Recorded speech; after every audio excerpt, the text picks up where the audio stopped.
Hi guys, ఎలా ఉన్నారు? So చాలామంది ఏం క్వశ్చన్ అడుగుతూ ఉంటారంటే, పవర్ బిఏ నేర్చుకుంటే జాబ్ వస్తుందా? లేదు అనుకుంటే డేటా అనలిటిస్ట్గా నేను మారాలనుకుంటే ఏమేమి ఉండాలి అని అడుగుతూ ఉంటారు. అది మనం ఈరోజు వివరిద్దాం. డేటా అనలిటిక్స్ మీరు చేయాలి, లేకుంటే పవర్ బిఏ చేయాలనుకుంటే మీరు కంపల్సరీగా సీక్వెల్ బాగా నేర్చుకోవాలి. చాలామంది ఏమంటారంటే పవర్ బిఐ అనేది సెల్ఫ్ సర్వీస్ బిఐ అంటే దానికి ప్రీ రిక్వజిట్స్ ఏమీ అక్కర్లేదు. బట్ కానీ ఓన్లీ పవర్ బిఐ కనుక మీరు నేర్చుకుంటే జాబ్ వస్తుందంటే రాదు. ఎందుకు? పవర్ బిఐ ఎవరు నేర్చుకుంటారంటే any non technical people power BI నేర్చుకుని డేటా అనలిస్ట్గా అవ్వచ్చు.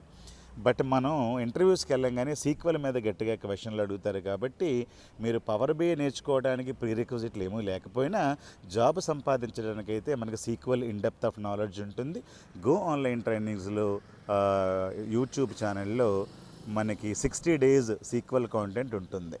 మీరు సీక్వెల్ కనుక ప్యారలల్గా నేర్చుకున్నా, లేకుంటే పవర్ బిఐతో పాటుగా నేర్చుకున్నా మీకు ఈజీగా జాబులు వస్తాయి. పవర్ బిఐ అనేది డేటా విజువలైజేషన్ టూల్. చార్ట్స్ ఎట్లా క్రియేట్ చేస్తారు, రిపోర్ట్స్ ఎట్లా క్రియేట్ చేస్తారు, వాటిని క్లౌడ్లో ఎట్లా డిప్లాయ్ చేస్తారు, చాలా ఈజీగా 10th క్లాస్ 10 టైమ్ ఫెయిల్యూర్గా కూడా పవర్ బిఐ నేర్చుకోవచ్చు.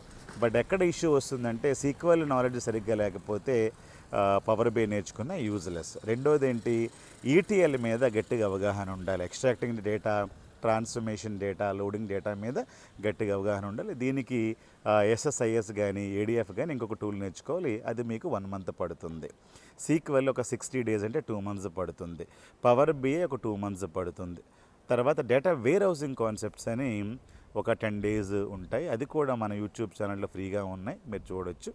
ఇవన్నీ నేర్చుకొని ఒక 2-3 ప్రాజెక్టులు కనుక మీరు చేసినట్లయితే అండర్ గుడ్ మెంటార్ అయిన హెల్ప్తో మీరు ఈజీగా పవర్ బిఐ నేర్చుకుంటూ డేటా అనలిస్ట్గా ఈజీగా రావచ్చు. ఇంకేమైనా క్వశ్చన్స్ ఉంటే అడగండి, నేను కింద వివరిస్తాను. ఓకేనా? థ్యాంక్ యూ నాన్న.